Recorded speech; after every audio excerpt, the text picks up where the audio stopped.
pangarap namin. Sana nga ganun kadali yun. Kaso hindi. Walang tigil ang takbo ng utak namin. Pinipilit sagutin ang maraming tanong. Bakit niya kaya nagawa yun? I mean, not enough? May kulang ba sa akin? May mali ba sa akin? Pangit ba ako? Pangit bang katawan ko?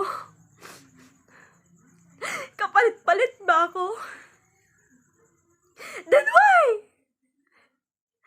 Bakit mo ako nagawang lokohin?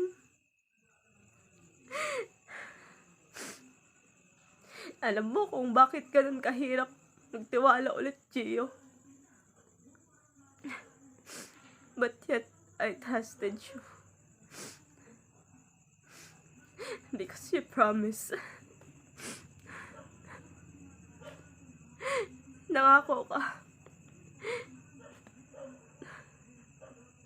na hindi mo ako sasaktan. Nangako ka.